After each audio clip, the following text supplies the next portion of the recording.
So unfortunately this week, Chris Vitiello is out with a vicious cold. Hopefully, Chris, you're getting better and feeling better. Happy New Year. Happy 2015, everybody. You recognize my good friend and the Clarion Content podcast co-host, famous columnist, Buddy Rusky. Hey, everybody. Justin Laidlaw, a.k.a. Buddy Rusky. Today, we're going to talk with Justin about his last column on the High Road, which is about, in short, Durham and... Toy Story. Yeah, no. Toy Story. About old Durham versus new Durham. Yeah, the shiny toy and the wooden clash toy. There, yeah. Well, we hope to avoid the clash. Yeah, the potential clash or the possible community building and all of that whatnot. So, Chris, feel better.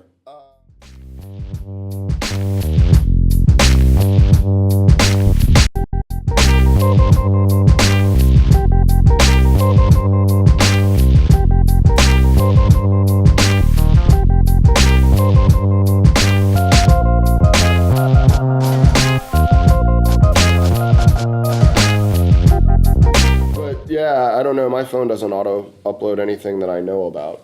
I don't think I have any of that stuff hooked up. I'm glad to be hooked up with you. We're sitting in the Makery, man. It's pretty cool. Allie Mullen gave us this great suggestion that we were trying to decide. It's a little chilly out today. Should we sit at Coco Cinnamon and bundled up and wear our hats and battle with the street noise and the music, or should we sit in Mercury Studio? And then we said, wait. Allie said, well, you don't even have to bother to sit in the private room at Mercury Studio because the Makery is not open yet. You can borrow some space in there. So here we are on the sweet couch. Open? Well, over Josh's shoulders, you can actually see the hours. So Monday through Thursday, it's 3 to 8. Friday to Saturday, 10 to 8. So and Sunday, 1 to 6. So we won't...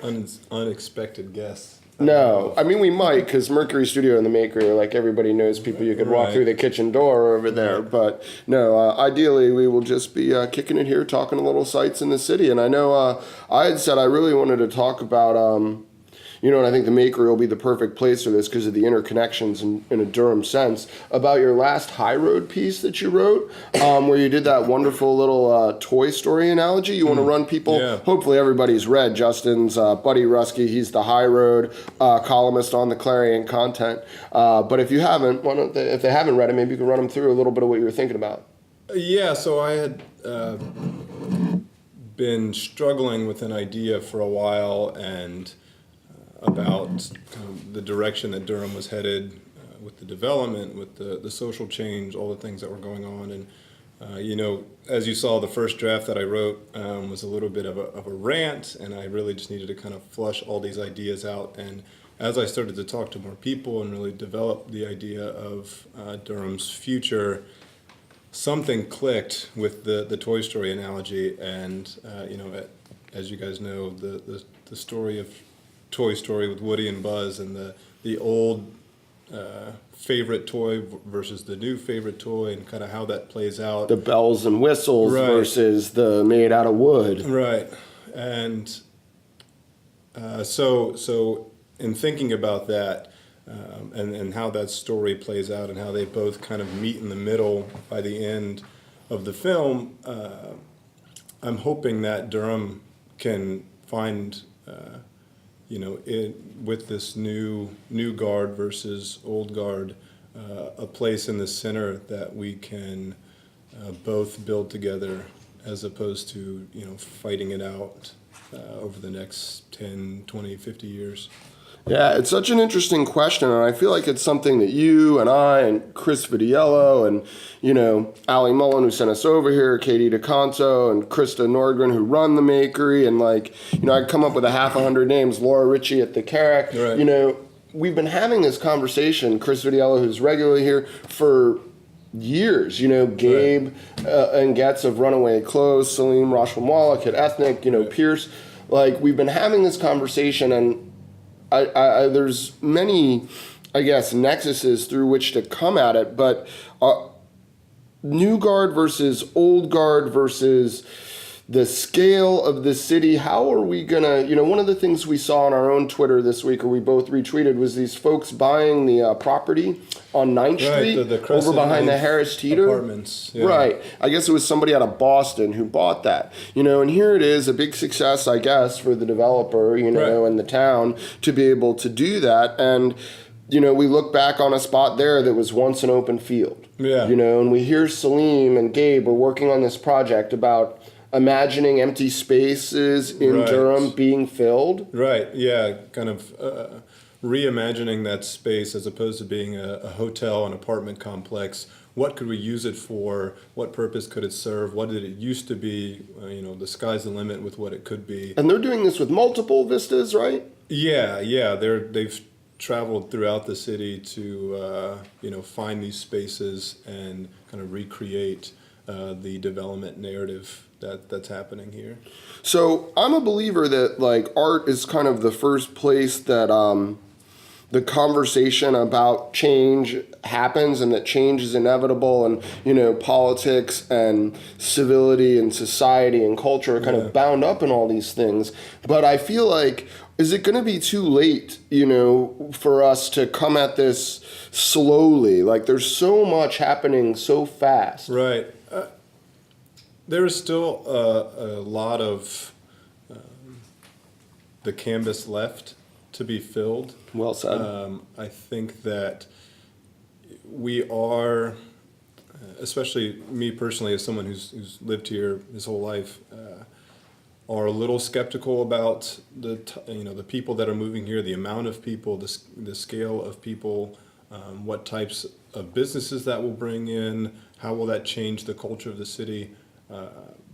But that being said, I think it's up to us as a community to, like Sean Wilson said from Full Steam, to be welcoming to these people and to bring them into the fold as opposed to shutting them off or neglecting them when they move here. And I think if we can do that, and again, find a way to meet in the middle, then there are ways that we can all kind of reimagine these, that white space on the canvas. I like that psychology. I mean, I'm always right behind the idea of let's try and be, the golden rule first kind of attitude, right? Yeah. That we like you. And I think that right away stops the sense of we're the old guard and you're not cool enough kind of. And that's sort of a ridiculous thing, because Durham wasn't cool until all of these things kept happening, right? All these people started their, galleries and clothing lines and art projects, and even before that, actually, there were people doing things like mural projects and saving certain pieces of development, and saving pieces of the tobacco history. And we weren't built in an empty lot, Durham. We were actually built on the bones of what already was. And I think there's a certain real power in that. Go ahead. I just gonna say that as much as we want to hold on to that older culture, a lot of these businesses that we have created in the last several years will certainly thrive from the influx of new people here. Places like it doesn't the hurt them. Bakery, like the Carrick, and to have even places like Monuts, and Churba Churba, and heck, we're in the Motor Co complex, and there is a certain level, obviously, in terms of commerce where new fans helped. And I guess it's the same tension of this debate, right? I always think back to Jeremy Rist, and I think we must have been sitting in Anderson Street when this came up, maybe with Tommy, but about the whole, what can you eat inside the downtown loop for lunch under a certain price? Right.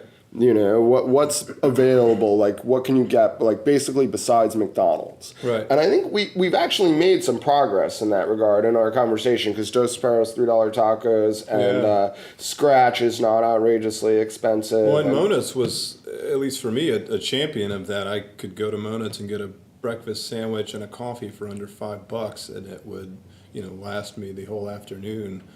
So it was a shame to see them leave. I hope that they reopen in their old space.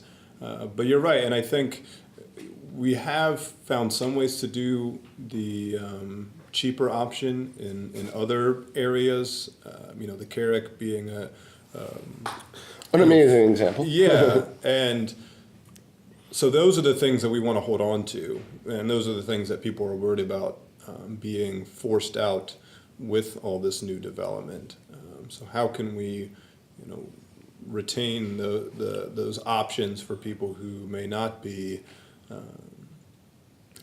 creating multi-million-dollar tech businesses or Right. If you're working hard, and maybe you're even working 2 jobs. I know a lot of our friends are working 2 and 3 jobs. Like, you still want to be able to get a good cup of coffee or a nice piece of bread. And I do think, an answer to Jeremy's question about what can you eat for under $5 inside the Loop, there has actually been a pretty good response to that. I mean, because, there's places like Loaf where you can go get their daily bread, the like pizza slice type thing, and I think BU has some reasonably priced stuff. And I had think Loaf for maybe 2 weeks straight while we were doing the pop-up at the Runaway store. Nice, man. Yeah, gosh, I love Loaf's variety of what they put on those breads too, man. And I mean, I hope the construction is and I mean, that's, what we're worried about. Street. Yeah, it's going to be that 21, not the 21C Hotel, the building across from the 21C Hotel and the old Woolworth spot, the green wall and that whatnot. It could make it very difficult for Loaf because of the parking. And well, no, and not to go back too far, but we mentioned the Crescent Main Street hotels. The buyout of those by somebody from Boston. Yeah, and that's what Durham having that strong sense of community. What worries me is too many outside developers and them being disconnected from things like the struggles that Loaf may have with the demolition. Right. If it was a developer that was more concerned with the community here, then they could find ways to help Loaf through that. Or they'd at least care. Like, I love that. I think you're really onto something there with scale. I don't know. There's this book that was very powerfully influential maybe 10, 15 years ago in geopolitics called Empire by these guys. Actually, one of them was a Duke professor, ironically enough, Hart. And the other guy was Antonio Negri, I believe. It's an Italian economist. And some of the things they talked about was how essentially people are much less willing to, in terms of global capitalism and how things are treated, much less willing to fuck over people at scale. If you're like dealing with someone locally and they have to face you again and again and again, it's much harder to just be like, screw you, I don't care, Mr. Customer, it doesn't matter to me.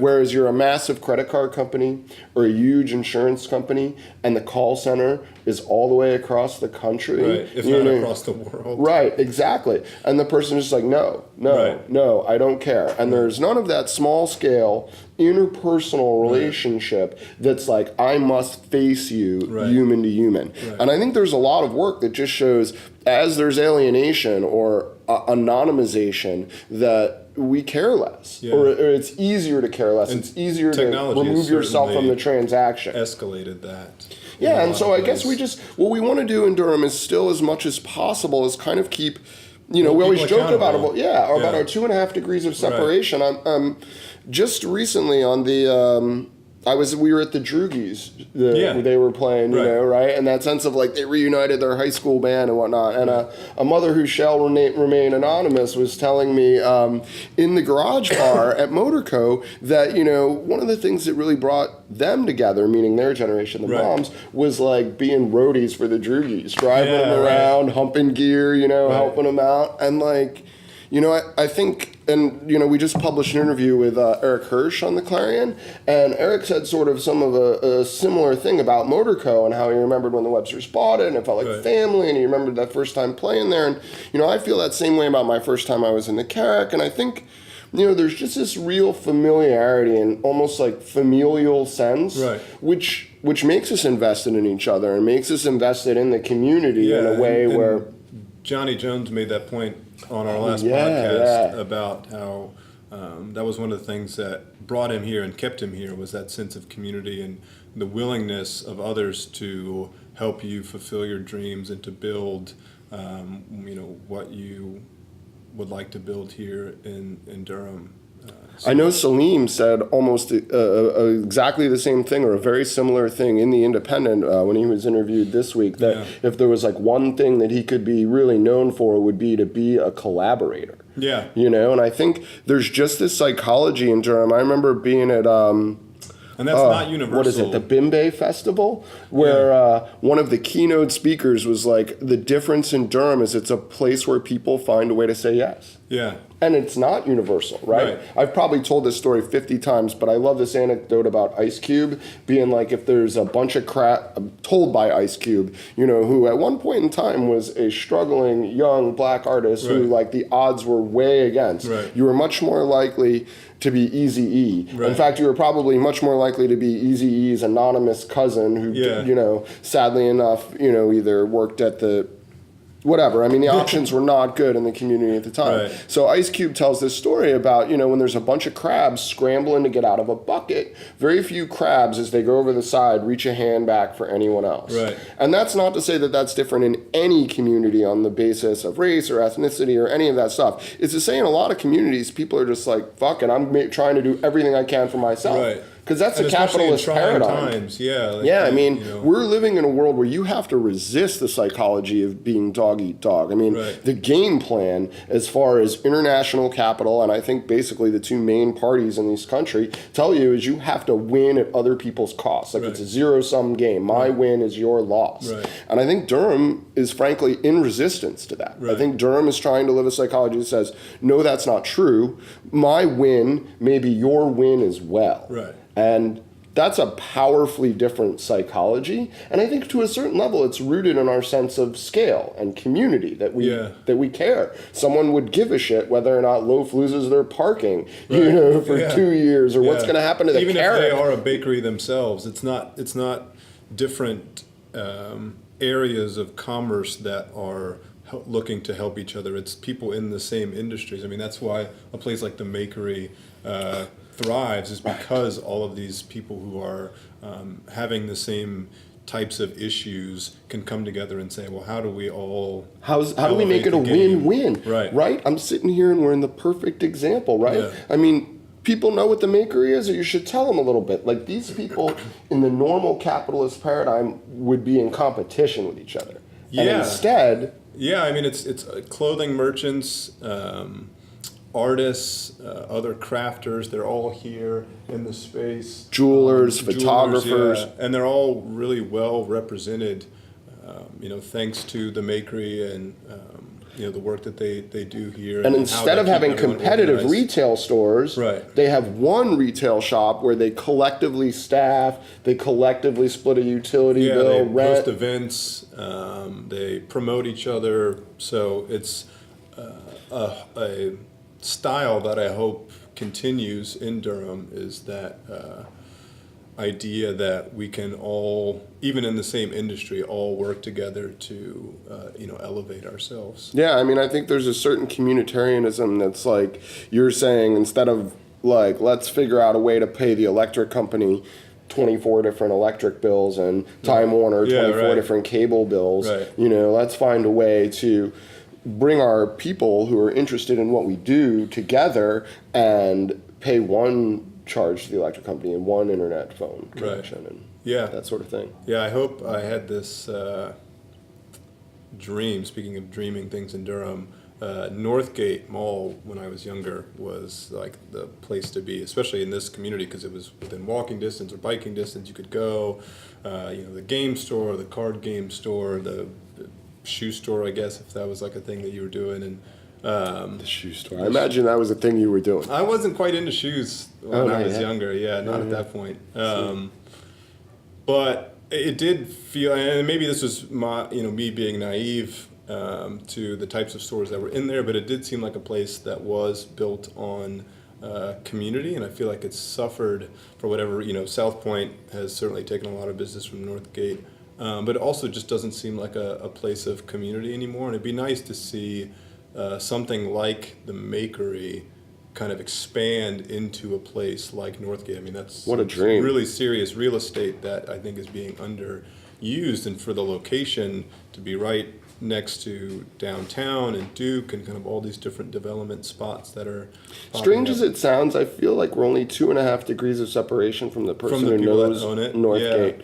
I pretty much could I feel like I could write a check on that one almost. You know? What a beautiful dream, Justin. What a great idea to think that the Makery could be expanded to Northgate scale. Well, it just, again, thinking about dreaming Durham. How are we going to retain our community, but still build on what we have here, and make sure that everyone gets their fair share, their piece of the pie. So I think a place like Northgate could facilitate that. So if you're listening, Northgate. Yeah, and if you're the 2.5 degrees of separation between us and Northgate, Right. hint, hint to the person who I know you are. Hey, maybe we should do that. Anyways, man, this is fantastic, Josh.